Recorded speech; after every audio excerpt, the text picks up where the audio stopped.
We get asked all the time, how long is micro? How long should microlearning be?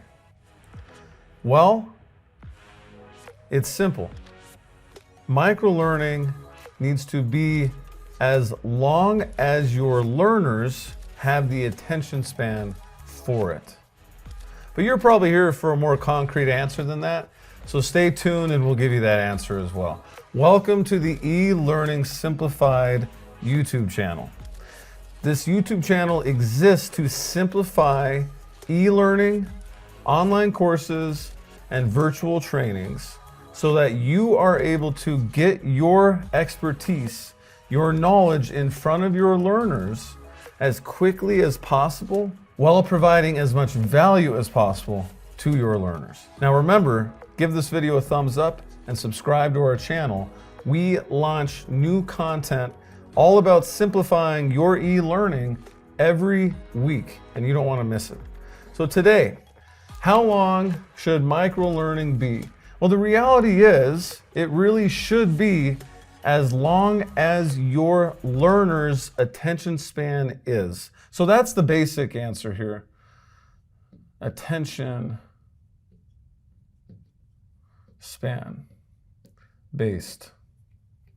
Okay? There is math behind this though too. The basics are you want to make sure that your microlearning, whatever it is, this could be a video, this could be a PDF, a PowerPoint, this could be a Rise, Articulate, Captivate project, whatever it is, when you're looking at microlearning, you're looking at 10 minutes or less. So, attention span based, 10 minutes or less. Both of these things are extremely important. Now, I'd say the majority of the content that you create should be fine being 10 minutes or less when you're talking about microlearning. Why? Well, in a previous video, what is microlearning? We talked about how you want to make sure you're only talking about one topic in a video, and you want the content to be searchable retrospectively for your learners if they're internal team members, or if your learners are customers of yours, you want them to be able to search it. Well, 10 minutes or less, let's think about it. How many of you are on social media? I'm thinking a large majority of you are. At least some sort of social media. That could be, you might be on TikTok, you might be on Instagram, you might be on Facebook, you might be on a number of other smaller social media sites. Whatever it is, now think about how much time you spend engaging with pieces of content that you see on your social media site. Okay, now think about how long you spend reading blog posts or news articles. What people have started to do is even at the top of blog posts, top of news articles, write how long the read is. It'll say this is a 7-minute read, or this is a 3-minute read. A lot of this stuff came to be because of e-learning, because learners want to know how long of an e-learning module they're getting themselves into. And all the data shows that 10 minutes or less is what learners want. Now there are some stipulations though. And this comes back to point number one, the attention span based piece.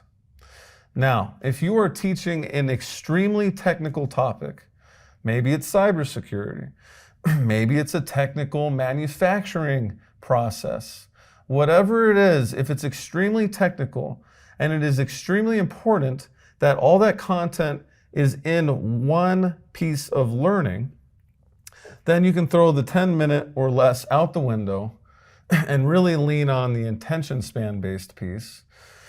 But really, technical topics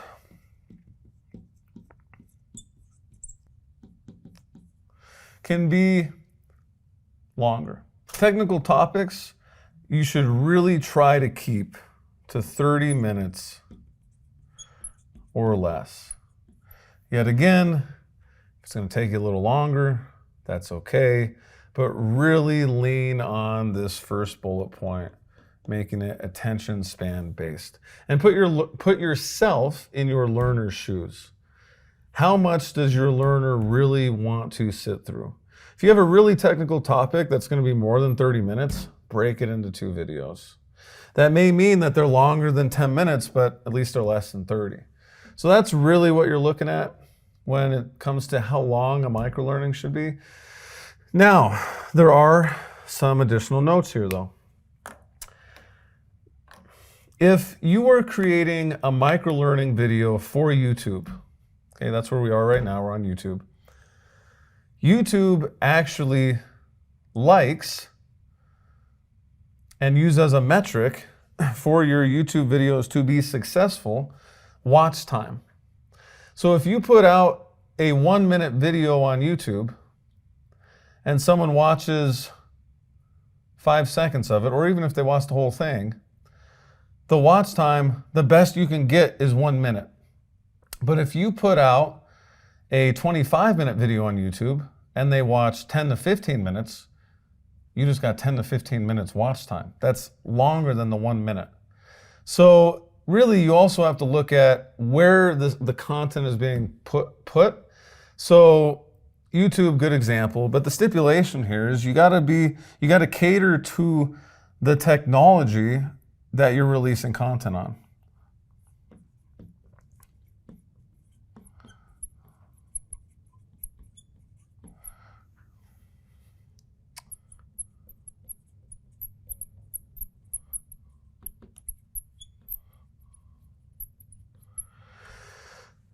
And this also is important because look at TikTok. TikTok only allows you to put out content that is so long. At one point, they were only allowing 60 seconds or less. Now I believe, and depending on when you're watching this, it's more than that. But really, you gotta really keep track of what the technology is allowing you to do as well.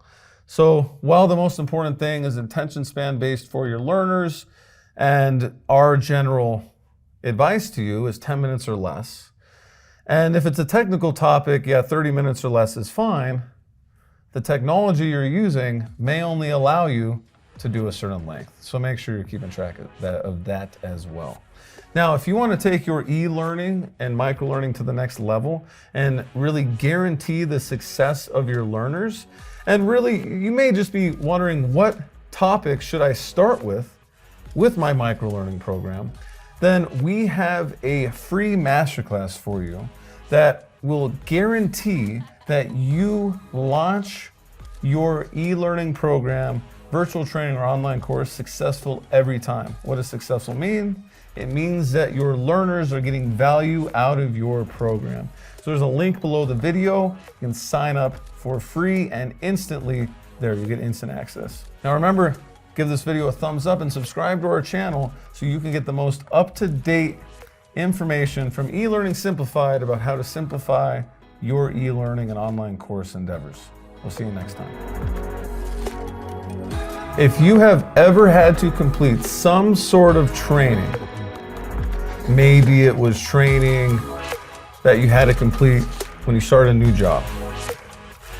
Maybe there was a course or part of a course that you had to sit through an hour, 2 hour long video or lecture in high school, in college, wherever, that you just started to zone out. Maybe you're starting to zone out in this video right now. Whatever it is, that is why microlearning even exists.